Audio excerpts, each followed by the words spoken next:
Xbox has silenced their critics. They just have. With the developer direct, with the new marketing over time, I think most gamers are used to the fact, with the news from PlayStation where they're canceling a bunch of games, I think gamers, console gamers particularly, are just getting used to the fact that multi-platform releases are the norm going forward. Timed exclusivity is the norm going forward, and that's the benefit of Xbox going all in on Game Pass, that those timed exclusivity deals, that launching day and date on Game Pass and then eventually down the line launching elsewhere is what the console future holds for Xbox.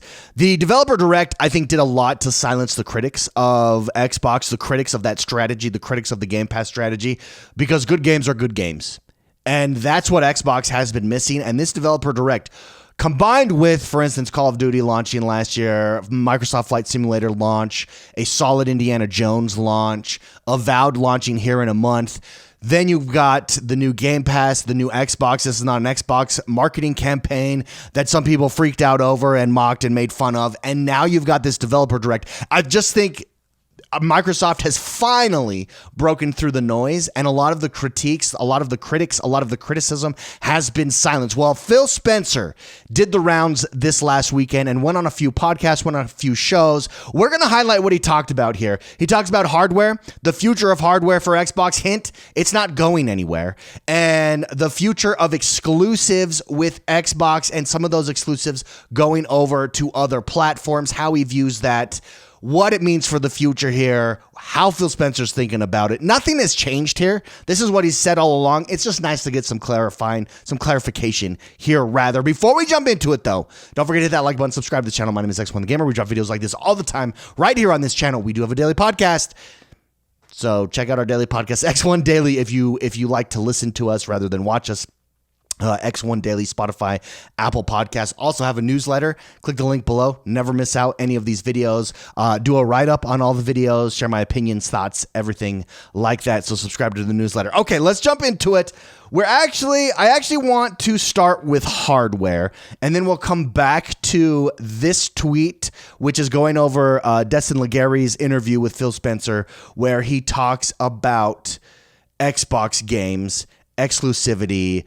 Dustin Legary actually asks him about Starfield, for instance. Phil Spencer says, no, I'm not going to commit to not putting Starfield. That's where I don't want to put any red lines around any games like that.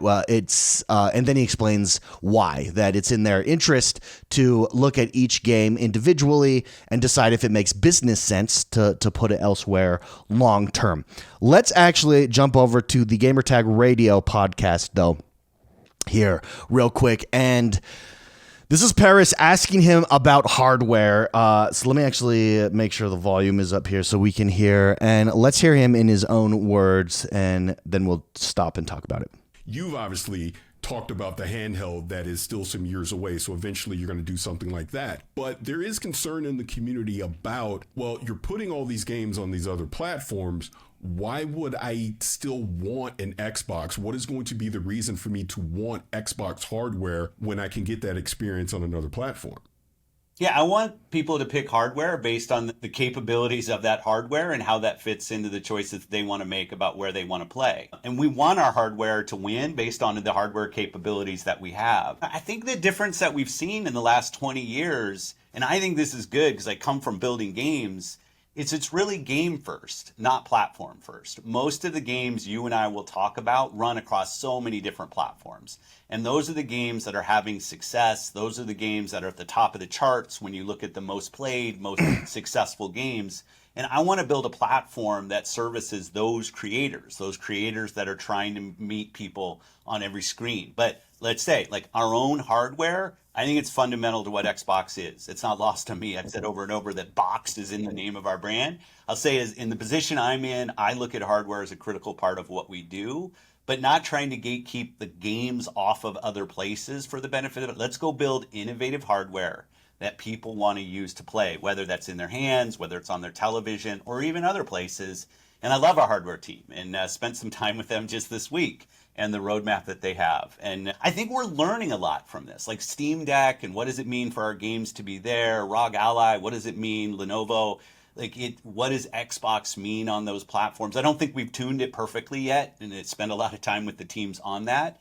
But I want to make progress there. LG and the work we're doing with cloud, all of that helps us evolve our platform software so that we really embrace allowing someone to be a member of Xbox on whatever screen they want to play on.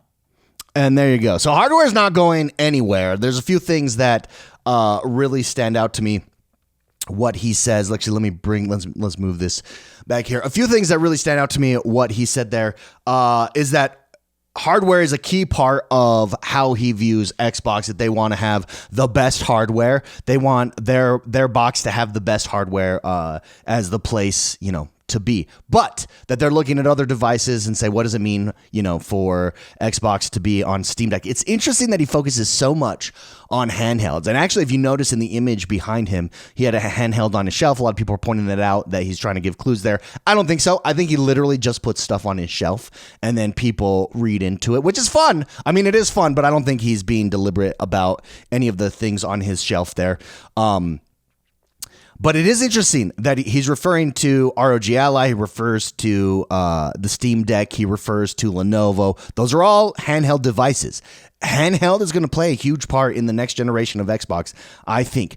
That clip, hardware is not going anywhere for Xbox. That's what Phil Spencer is clarifying there. So if you see anybody out there saying, well, the hardware, they're going third party. They're not going third party if they're developing hardware. Like, that's just the reality. Game Pass is the ecosystem. Xbox is the ecosystem. That's how the new console era is going to be defined, by the ecosystem, not by the hardware necessarily. Hardware will be a part of that, i.e. gamepads, handhelds, consoles, but it's not the definition. Whereas in the past, what has defined console gaming is the hardware, not necessarily the ecosystem. I think that, or rather, that's probably the wrong way to say it. Let me switch that up.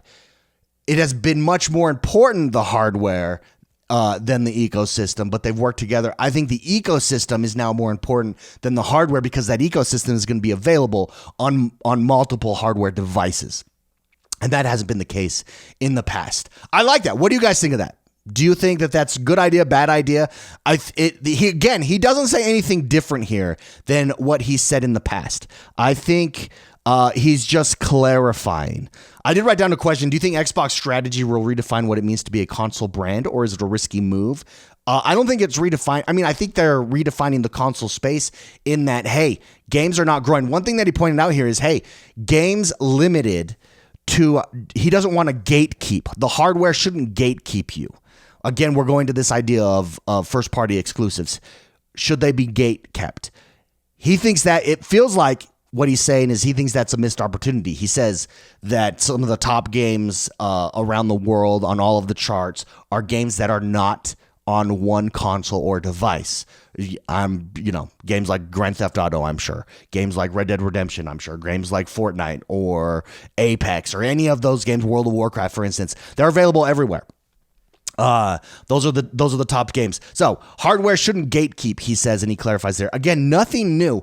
So I'm not sure that it's a realignment. Let me say that. I don't want to say that it's a total redefinition, because hardware is still playing a part of it, but the ecosystem is the most important part of that. Would love to know what you guys think. Let me know in the comments below.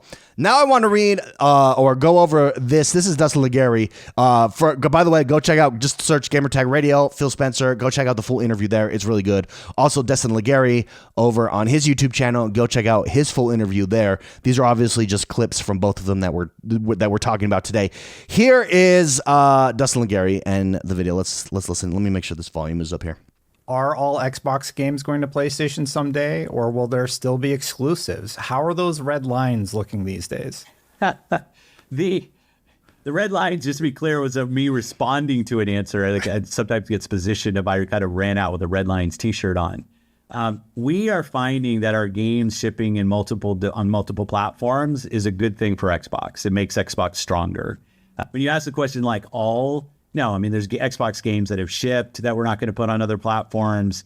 Some of the things we'll look at how they do.